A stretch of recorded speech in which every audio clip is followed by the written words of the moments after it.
शिवात्मानकम् श्रीरुद्ररूपम् ध्यायेत् शुद्धस्फटिकसङ्काशम् त्रिनेत्रम् पञ्चवक्त्रकम् गङ्गाधरम् दशभुजम् सर्वाभरणभूषितम् नीलग्रीवम् शशाङ्काङ्कम् नागयज्ञोपवेदिनम् व्याघ्रजन्मोत्तरीयम् च वरेण्यमभयप्रदम् कमण्डलवक्षसूत्राणाम् शूलपाणिनम् ज्वलन्तम् पिङ्गलजटाशिखामज्ञोतधारिणम् वृषस्कन्धसमारोढम् उमादेहार्थधारिणम् अमृतेनात्मदम् शान्तम् दिव्यभोगसमन्वितम् दिग्देवतासमायुक्तम् सुरासुरनमस्कृतम् नित्यम् च शाश्वतम् शुद्धम् ध्रुवमक्षरमव्ययम् सर्वव्यापिनमीशानम् रुद्रम् मे विश्वरूपिणम् एवम् ध्यात्वा द्विजः सम्यक् ततो यतनमारभेत् अथातो रुद्रस्नानार्चनाभिषेकविधिम् व्याख्यास्यामः आदितयेव तीर्थे स्नात्वा उदेत्य शुचिः रजतो ब्रह्मचारी शुक्रवासादेवाभिमुखः स्थित्वा आत्मनि देवता स्थापयेत् प्रजनने ब्रह्मा तिष्ठतु पादयोर्विष्णुस्तिष्ठतु हस्तयोर्हरस्तिष्ठतु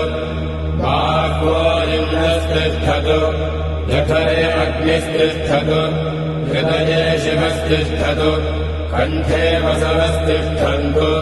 वक्त्रे सरस्वती तिष्ठतु नासिकयो वायुस्तिष्ठतु नयनयो स्कन्धादित्यो तिष्ठेताम् कर्णयोरश्विनौ तिष्ठेताम् ललाटे रुद्रास्तिष्ठन्तु मूर्ध्नादित्यास्तिष्ठन्तु शिरसि महादेवस्तिष्ठतु शिखायाम् वामदेवस्तिष्ठतु पृष्ठे पिनाकी तिष्ठतु पुरतः शूली तिष्ठतु पार्श्वजो शिवाशङ्करो तिष्ठेताम् सर्वतो वायुस्तिष्ठतु ततो बहिः सर्वतोऽग्निज्वालामाला परिवृतस्तिष्ठतु सर्वेष्वङ्गेषु सर्वा देवता यथास्थानम् तिष्ठन्तु मागुम् रक्षन्तु ॐ अग्निर्मे वाचिः श्रितः वाहृदये हृदयम् मयि अहममृते अमृतम् ब्रह्मणि वायुर्मे प्राणे श्रितः प्राणो हृदये हृदयम् मयि अहममृते अमृतम् ब्रह्मणि सूर्यो मे चक्षुषि श्रितः चक्षुर्हृदये हृदयम् मयि अहममृते अमृतम् ब्रह्मणि चन्द्रमा मे मनसि श्रितः मनो हृदये हृदयम् मयि अहममृते अमृतम् ब्रह्मणि दिशो मे श्रोत्रे श्रिताः श्रोत्रगुम् हृदये हृदयम् मयि अहममृते अमृतम् ब्रह्मणि आपो मे रेतसि श्रिताः रेतो हृदये हृदयम् मयि अहममृते अमृतम् ब्रह्मणि पृथिवी मे शरीरे श्रिताः शरीरगुम् हृदये हृदयम् मयि अहममृते अमृतम् ब्रह्मणि ओषधिवनस्पतयो मे लोमसु श्रिताः लोमानि हृदये हृदयम् मयि अहममृते अमृतम् ब्रह्मणि इन्द्रो मे बले श्रितः बलगुम् हृदये हृदयम् मयि अहममृते अमृतम् ब्रह्मणि पर्जन्यो मे मूर्ध्नि श्रितः मूर्धा हृदये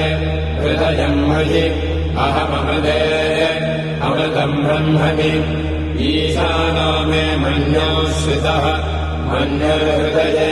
हृदयम् मयि अहममृते अमृतम् अमृतम् ब्रह्मणि आत्मात्मनिःश्रितः आत्मा हृदये हृदयम् मयि अहममृते अमृतम् ब्रह्मणि पुनर्म आत्मा पुनरायुरागात् पुनरुत्थानः पुनरागोतमागात् वैश्वानरो रश्मिभिर्वावृधानः अन्तस्तिष्ठत्वमृतस्य गोपाः अस्य श्रीरुद्राध्याय प्रश्नमहामन्त्रस्य अघोरऋषिः अनुष्टुप्छन्दः सङ्गर्षणमूर्तिस्वरूपो योऽसावादित्यः परमपुरुषस्य येन रुद्रो देवता नमः शिवायेति बीजम् शिवधरायेति शक्तिः महादेवायेति कीलकम् श्रीसाम्ब सदाशिवप्रसादसिद्ध्यर्थे जपे विनियोगः ॐ अग्निहोत्रात्मने अङ्गुष्ठाभ्याम् नमः दर्शपूर्णमासात्मने दुर्जनेभ्याम् नमः चातुर्मास्यात्मने मध्यमाभ्याम् नमः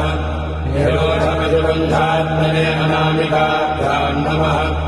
ज्योतिष्ठोमात्मने कनिष्ठिकाभ्याम् नमः सर्वकृत्वात्मने करतलकरपृष्ठाभ्याम् नमः अग्निहोत्रात्मने हृदयाय नमः दर्शपूर्णमासात्मने शिरसे स्वाहा चातुर्मास्यात्मने शिखायै वषट् निरोधपशुबन्धात्मने कवचाय हुम्